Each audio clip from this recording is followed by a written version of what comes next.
Welcome to Real Judaism with Rabbi Arik Rappa. Unfiltered wisdom for Jewish life. Okay, we're here on the third level in Perek Daled, Ha'ara L'Kol Hamoin. When we're talking about inspiring oneself in terms of avodas Hashem, listen, we have to be honest with ourselves who we are. Yeah. Okay? And the Mesilas Yesharim is very honest that the great majority of people out there fall into this last category. L'Kol Hamoin, the regular people. Now, everybody can say, what do you mean? I'm not in this level. I'm really much higher than that. But you know what? Whether you are or not, there's definitely something here to learn. Yeah. Most of us do fall into this category, and therefore it's kedai to learn it. But, okay, even if you're in a higher level than this, you're one of the first two levels that we discussed already, still kedai to hear this one. It's with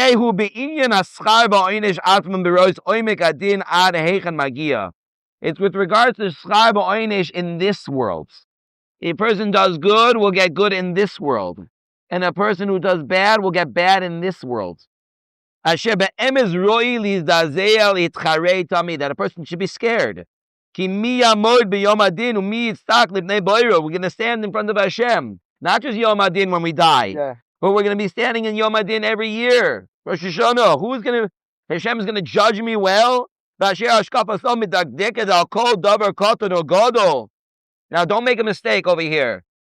This is talking about Olam Hazeh. Even though it seems like he's talking about Olam Haba, he's really talking about Olam Hazeh. And you can see this later on, in a different parak later on, where he talks about the midah of gezeiros, where he says that the midah of gezeiros can also be koine. You can also get the midah of gezeiros with the same three levels as the midah of zeros. And here in the third level, he talks about in Yanim Olam Hazeh. So it's very clear that the Ramchal is referring to Olam Hazeh. And we have a din. Every single person has a din in this world. We stand in front of the Rebbe Shalom, certainly on Rosh Hashanah.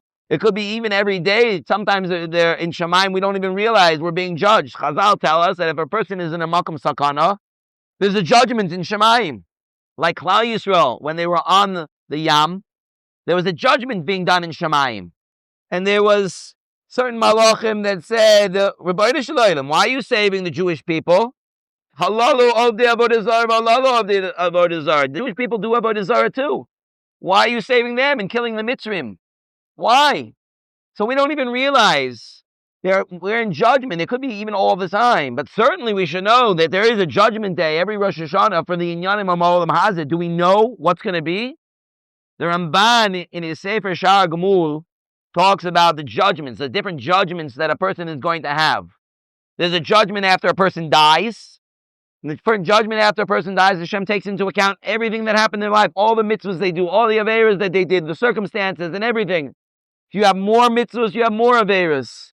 Are they bigger mitzvahs, smaller mitzvahs, bigger aveiras, smaller aveiras? Hashem takes everything into account. There's going to be another din by Tchias HaMesim, which we're not going to get into right now. But there's a din every single year on Rosh Hashanah. Do we know how that din works? No, we don't. We have no idea, because you can have great tzaddikim who are nigzar, Hashem judges them for death. And you can have big reshaim who got a gezeiro for not just life, but for wealth and what looks like pleasures of this world. How can that be? This guy's such a Rosh, that guy's such a tzaddik. We don't know. We don't know exactly how Hashem judges Rosh Hashanah.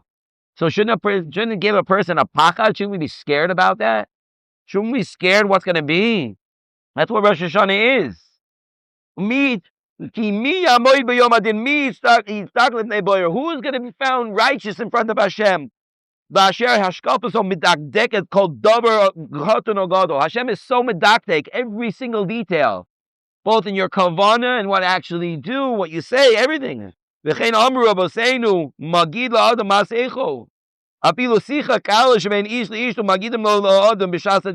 time of the din, you said this. You were talking in private to your wife, and you spoke like this and like that.